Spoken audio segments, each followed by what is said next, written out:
Olá, querido amigo, minha amiga, sejam todos bem-vindos para mais um ciclo de estudo semanal da lição da Escola Sabatina, lição de número 5, capacitação do Espírito para testemunhar. Estou aqui com meus amigos, como você conhece, seus amigos também, João Batista, Lucas, eu, pastor Ricardo, e é uma alegria estarmos juntos aqui para estudarmos a Palavra de Deus. Então, nesse momento, queremos lhe convidar para que você possa pegar a sua Bíblia, a sua lição e vir estudar conosco.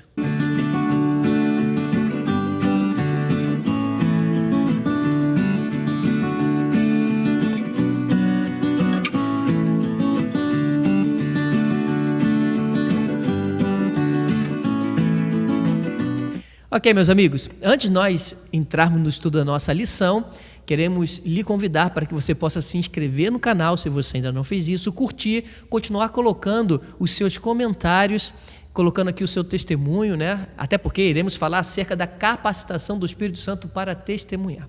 E nós iremos estudar esse tema, mas antes pedir para o nosso amigo, pastor João Batista, pode orar para a gente, pastor, por favor? Vamos orar? Querido Deus e Pai, nos abençoa dando o Teu Espírito. Sem Ele não somos capazes de nada. Então, que Ele possa ser derramado nesse momento, para que as nossas mentes sejam iluminadas, para que compreendamos a Tua Palavra e assim possamos aprender e viver aquilo que o Senhor tem para nós. Muito obrigado pelo privilégio de estudar a Tua Palavra e ouvir a Tua voz, é o que nós te agradecemos, em nome do Teu Filho amado Jesus. Amém. Muito bem, meus amigos. Já higienizados, né? Nosso álcool em gel já está aqui. Todos nós, graças a Deus, né, estamos protegidos aí desse coronavírus e estamos orando por conta de sua saúde de sua família também. Verso para memorizar da nossa lição, Atos capítulo 4, verso 31, diz assim: Tendo eles orado, tremeu o lugar onde estavam reunidos. Todos ficaram cheios do Espírito Santo e com intrepidez anunciavam a palavra de Deus. Oração, poder do Espírito Santo e pregação do Evangelho. 3 pontos essenciais para o nosso aprendizado. Marcos capítulo 16, verso 15, o nosso guia, né, vai trazer como introdução esse verso, que diz assim: Ide por todo o mundo e pregai o Evangelho. Veja que é uma ordem dada por Jesus para os seus discípulos. Hoje, nós somos milhões de cristãos, mas naquela época eram poucos. Olha o desafio que Jesus agora coloca sobre os discípulos: vocês vão pregar o Evangelho em todo o mundo. Como?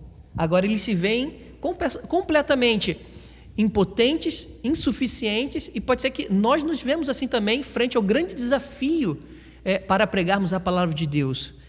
Enfim, são contextos diferentes, mas os desafios permanecem. Assim como foi para eles, também é para nós.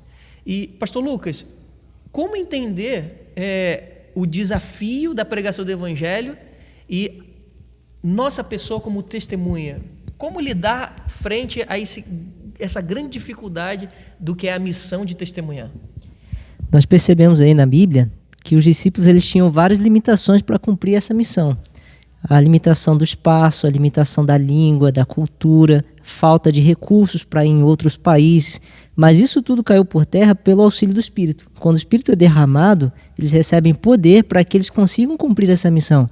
E aí a gente vê claramente Paulo chamando isso a nossa atenção em 1 Coríntios 12, é um texto que eu quero adicionar aqui, que Paulo está falando dos dons. O Espírito Santo é aquele que determina qual dom cada um vai receber.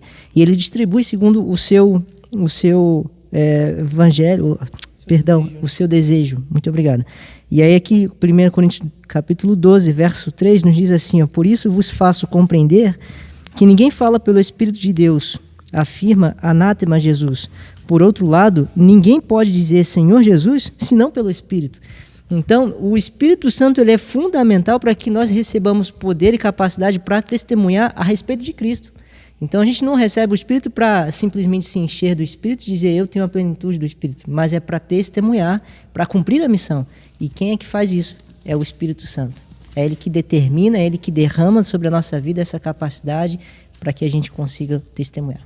Amém. Então, não importa o desafio, se o Espírito Santo nos enche de poder, nos capacita, é só nós avançarmos que Ele estará conosco. Maravilha, que bom saber disso. Pastor João, o que mais podemos aprender acerca da lição de sábado? Um acréscimo para nós da lição. Achei relevante comentar o seguinte: existe uma forma, né, de se comunicar na Palavra de Deus, principalmente no Novo Testamento, ela também ocorre no Antigo Testamento, mas uma forma de se comunicar na Palavra de Deus, novo, que nós conhecemos ela como passivo divino. As pessoas, com a transmissão do texto da Bíblia, principalmente no período que a gente chama de intertestamentário, que após Malaquias foi escrito, o último livro do Antigo Testamento, e antes do primeiro livro do Novo Testamento ser escrito, a transmissão do texto bíblico ela continuava, e como o nome de Deus era muito sagrado, as pessoas passaram a substituí-lo por outros substantivos, né, para que o nome não fosse pronunciado. Então a palavra Adonai, que é meu Senhor, entrou, Hashem, que significa literalmente o nome, mas era uma forma de se expressar o nome de Deus. E posteriormente, essa tradição continuou e as pessoas passaram a omitir, inclusive, essas palavras. Então as frases elas eram construídas, né, com sujeito indeterminado, em terceira pessoa, para que a ideia fosse a seguinte. Por exemplo, como Mateus capítulo 24, verso 14, eu tenho aqui, diz assim: e será pregado este evangelho do reino para testemunho para todo mundo, para testemunho a todas as nações, então virá o fim. Então aqui existe uma demonstração do passivo divino. E será pregado. A frase em si não diz quem vai pregar. Uma leitura primordial, assim, uma leitura primeira, a pessoa pode imaginar, são os discípulos, somos nós. Mas depois, quando você analisa bem e vê as impossibilidades, você percebe, poxa, mas se é impossível para mim, como é que esse evangelho vai ser pregado? E aí é quando faz todo sentido essa construção que mostra que essa responsabilidade ela pertence a Deus. Então, por isso ela é chamada de passivo divino. É Deus, de maneira passiva, jogando para si, admitindo para si essa responsabilidade. Será pregado o evangelho. Ele nos convida a participar, ele nos incentiva a sermos missionários, porém, a capacitação, a responsabilidade e o resultado são deles. E quando nós olhamos para isso, nós vemos mais uma prova, mais uma forma de encararmos com certeza essa possibilidade da missão, visto que Deus ele já prometeu que estaria conosco e nós devemos ir por onde estivermos para sermos suas testemunhas. Amém. Veja, amigos, 3 pontos importantes aqui nós aprendemos na lição de sábado. Primeiro, nós somos insuficientes, somos incapazes, somos impotentes frente ao grande desafio de pregar. O segundo ponto importante, a responsabilidade, né? a parte primária da pregação do evangelho é Deus que tem o interesse. E terceiro, o Espírito Santo nos capacita para que nós sejamos esse instrumento na mão de Deus para pregar o evangelho àqueles que estão necessitados da graça de Cristo. Gostaria de você fazer parte desse grupo? Gostaria de você de receber o poder dos altos, do Espírito Santo, para lhe capacitar para que você seja uma testemunha poderosa de Deus? Se a sua resposta for sim, e assim desejamos que seja, que o Espírito Santo te use poderosamente. Fique aí para o estudo de domingo.